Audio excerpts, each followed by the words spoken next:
নমস্কার বন্ধুরা, বাণীর ফুড প্যাশন চ্যানেলে সকলকে স্বাগত জানাচ্ছি। আজকে চলে এসেছি মাছের একটা রেসিপি নিয়ে। দুপুরে লাঞ্চ বা রাতের ডিনারে ঝটপট তৈরি করে নেওয়া যায়, খুবই অল্প সময় সামান্য কিছু উপকরণ দিয়ে অসাধারণ একটা রেসিপি কিন্তু তৈরি করে নেব। ট্যাংরা মাছের রেসিপিটা করার জন্য আমি আগে থেকেই মাছগুলিকে নুন আর হলুদ দিয়ে রেখেছি। এইবারে দিয়ে দিলাম কিছুটা পরিমাণে সর্ষের তেল। এখন সর্ষের তেল দেওয়ার পর নুন হলুদ দিয়ে মাছগুলিকে খুব ভালো করে মেখে রেখে দেবো 10 মিনিটের জন্য। এরপর একটা কড়াই বসিয়ে দিয়েছি, তাতে পরিমাণ মতো তেল গরমও করে নিচ্ছি মাছ ভাজার জন্য।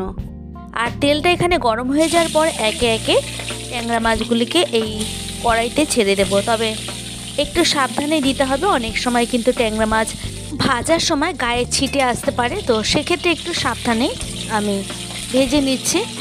আর ট্যাংরা মাছ যদি ম্যারিনেশনের সময় একটু সর্ষের তেল দিয়ে মাখা যায় তাহলে কিন্তু আর সেই ছিটে আসার সম্ভাবনা একদমই থাকবে না।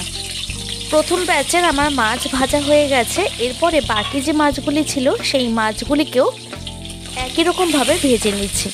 প্রায় 2 থেকে 3 মিনিটের মতো ভেজে নিলেই হবে, এর থেকে বেশি ভাজার একদমই দরকার নেই।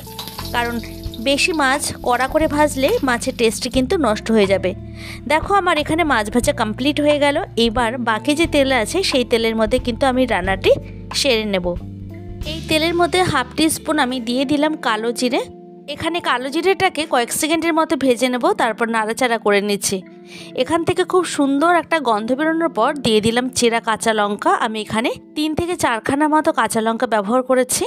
ঝালটা এখানে যে যার পছন্দ অনুযায়ী ব্যবহার করবে। এবার দিয়ে দিচ্ছি এর মধ্যে বড় সাইজের একটা পেঁয়াজ কুচি। এখানে পেঁয়াজগুলিকে একটু মিহি করে কেটে নিলে খুব সহজেই সফট হয়ে যাবে।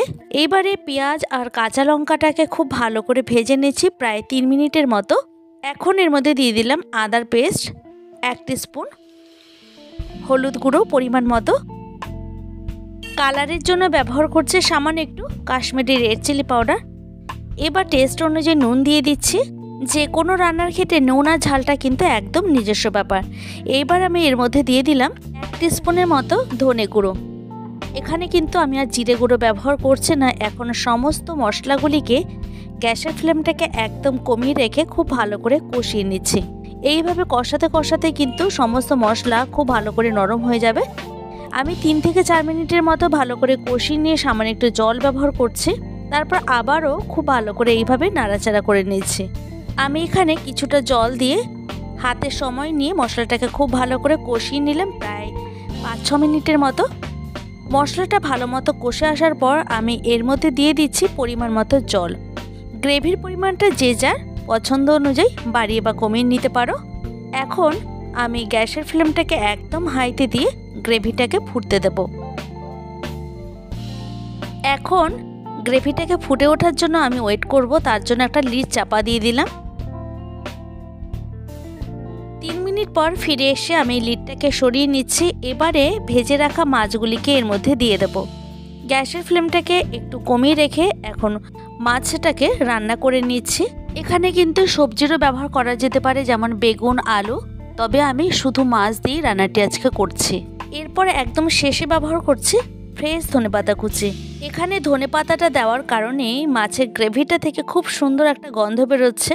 এখন স্ট্যান্ডিং টাইমে আমি 2 মিনিটের মতো এইভাবে ঢাকনা চাপা দিয়ে রান্না করে নিচ্ছি। এখন গ্রেভিটাকে খুব ভালো করে টানিয়ে নেব, তার জন্য আবারও গ্যাসের ফ্লেমটাকে একদম হাইতে দিয়ে রেখেছি। তৈরি হয়ে গেল খুবই সুস্বাদু একটা রেসিপি। দুপুরে লাঞ্চ বা রাতে ডিনারে তোমরা গরম ভাতের সাথে ঝটপট বানিয়ে নিতে পারবে। এবার গ্যাসের ফ্লেমটাকে অফ করে দিয়ে একটা সার্ভিং প্লেটে সার্ভ করে নিচ্ছি।